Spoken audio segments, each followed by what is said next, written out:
Save किया था ना? मैं सिर्फ इसलिए गया था क्योंकि उसने मुझे कॉल किया, that's it. But listen though. Save it for someone else. जिंदगी में सेव करना जरूरी है, मगर जब बात पैसों की हो, सिर्फ सेविंग से काम नहीं चलेगा। इक्विटी म्यूचुअल फंड्स में इन्वेस्ट कीजिए और अपने सेविंग्स को आगे बढ़ने का मौका दीजिए। Mutual fund investments are subject to market risks. Read all scheme-related documents carefully. First up, an appeal to all of you, with my apologies to those who already subscribe to us. For those of you who haven't, I request you to take membership of ThePrint's YouTube channel, which costs only 159 rupees per month. Click on the join button to enjoy exclusive member benefits, including loyalty badges, priority responses, and member-only videos. We're also now extending newsletters to all our YouTube members. If you'd like to receive them, I request you to write to us with your full name and email address to members@theprint.in. That's members@theprint.in, and we'll get back to you. The body of the school's office assistant had been doused in kerosene and set alight, still sitting on her chair, blood from her bullet wounds pooling by her side. "There are so many children beneath the benches," one gunman shouted. "Go and get them." Teenager Shah Rukh Khan, shot in both knees, stuffed his school tie into his mouth so he would not scream. The man with big boots kept on looking for students and pumping bullets into their bodies. The schoolboy later told journalists. 8 years ago on Friday last week, Tehreek-e-Taliban Pakistan jihadists attacked the army public school in Peshawar, killing 149 people, 132 of them children. The government rolled out a national plan to fight terrorism, centered around setting up special military courts to prosecute jihadists and handing out death sentences. Aided by United States drones, Pakistan succeeded in eliminating top jihad commanders and reasserting its authority in Khyber Pakhtunkhwa province. Following the collapse of a ceasefire negotiated by former ISI chief Lieutenant General Faiz Hamid, though, TTP terrorists have beheaded, ambushed police personnel, and staged public executions. Khyber Pakhtunkhwa residents have been demanding the government act, but Islamabad has chosen to instead turn its fire somewhere else. Last week, Interior Minister Rana Sanaullah blamed India for attempting to assassinate Lashkar-e-Taiba founder Hafiz Saeed. The dossier claims the Research and Analysis Wing is operating a vast network of terrorists through long incarcerated gangster Om Prakash Srivastav. Early this month, travelling along the line of control, Pakistan's new army chief, General Syed Asim Munir, vowed to not only defend every inch of our motherland, but to take the fight back to the enemy. Foreign Minister Bilawal Bhutto has chipped in with invective personally targeting India's Prime Minister Narendra Modi, calling him the butcher of Gujarat. Islamabad has been strangely silent, though, on the growing threat to the country from the TTP. For the most part, military mottos inhabit the semantic space between rousing cliché and platitude. The first French parachute hussars, not always triumphant through their 3 centuries of service, philosophically remind soldiers of the Latin aphorism omnia si perdas, famam sevare memento, which means even if you have lost everything, there is still honor. The Swiss Special Forces, more poetically or more alarmingly depending on your point of view, inform volunteers that the path into the stars is rough. The Pakistan Army's slogan, though, is unusual in invoking an expressively theocratic conception. Iman, which is faith in Allah, Taqwa, fear of Allah, and Jihad fi sabilillah, jihad in the path of God. This term is explained on the website of Pakistan's Military Public Relations Service, the ISPR, thus. The real objective of Islam, it writes, is to shift the lordship of man to the lordship of Allah on the earth. The Pakistan Army is committed, and I quote, to stake one's life and everything else to achieve this sacred purpose. Put another way, there is a higher cause than the Constitution. For centuries, law scholar Onder Bakir Cioglu has explained, classical Islamic theologians struggled with the question of when war was just. The consensus, he writes, was that the purpose of each war must be the promotion of Islamic values. Following the Second World War, though, Muslim majority states, just like all other states, signed on to the United Nations Charter. The Charter says, and I quote, that armed forces shall not be used save in the common interest. There is no religious exception. The regime of the military ruler, General Muhammad Ziaul-Haq, had rebuilt the Pakistani military, enshrining the notion of jihad at its core. General Zia was influenced by the Islamist ideologue Abul Ala Maududi, who argued that Islam was much more than what he called a hodgepodge of beliefs, prayers and rituals. Islam, he claimed, was a revolutionary ideology which seeks to alter the social order of the entire world and rebuild it in conformity with its own tenets and ideals.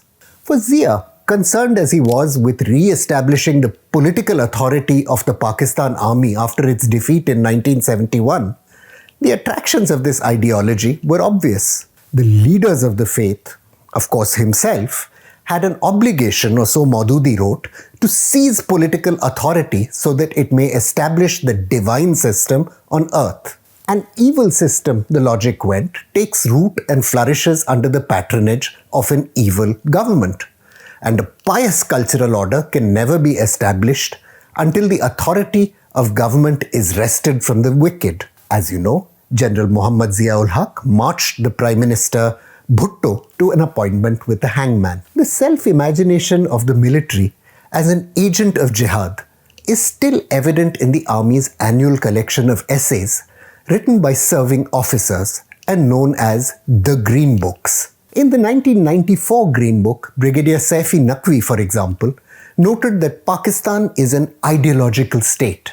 The army, he argued, was thus responsible for the defense of the country, not just to safeguard its integrity and territorial boundaries, but, and I quote, the ideological frontiers to which the country owes its existence. Later editions of the Green Book, scholar C. Christine Fair has noted, were replete with essays critical of Pakistan's involvement in the war which began after 9/11.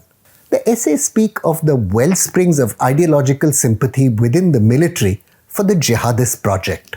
Following 9/11, expert Daud Khattak has written, the Pakistan army repeatedly sought an accommodation with terrorists. It allowed jihadists to control territory along its borders. The army signed an agreement with the terror commander Nek Muhammad Wazir in 2004, who promised his forces would unleash themselves in India like Pakistan's atomic bomb.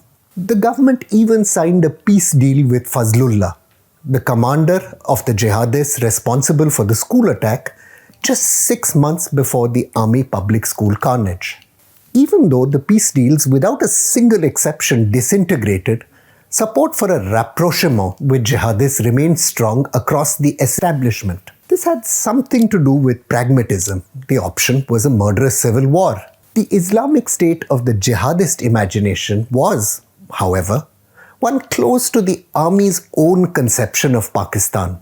2 generations of post-Zia officers who emerged from a pietist middle class that defined itself in opposition to the westernized elite had been taught to see themselves as the vanguard of a new religion-centered Pakistan. This cohort includes General Munir, the son of a conservative religious family who, it said, memorized the Quran while serving as a lieutenant colonel in Saudi Arabia. Lieutenant General Ahmad Shuja Pasha, ISI chief from 2008 to 2012, could thus describe TTP jihadist Fazal Hayat as a true patriot. General Ashfaq Kayani, who succeeded General Parvez Musharraf as army chief, also backed negotiations. Former Prime Minister Nawaz Sharif, elected in 2013, threw his weight behind dialogue with the TTP. And so did his rival, former Prime Minister Imran Khan, who came to power in 2018. Following the Army Public School massacre, public engagement with the TTP became difficult, but it didn't stop. To the outrage of families of the victims of the massacre, TTP spokesperson Liaquat Ali, also known as Ehsanullah Ehsan, was quietly allowed to escape from prison. General Faiz secured the release of top TTP jihadists and began negotiations. Late last summer, as violence inside Pakistan surged, former Army Chief General Qamar Javed Bajwa told lawmakers of the options. The army could launch an offensive against the TTP, he said, but the country would have to be prepared for the reaction.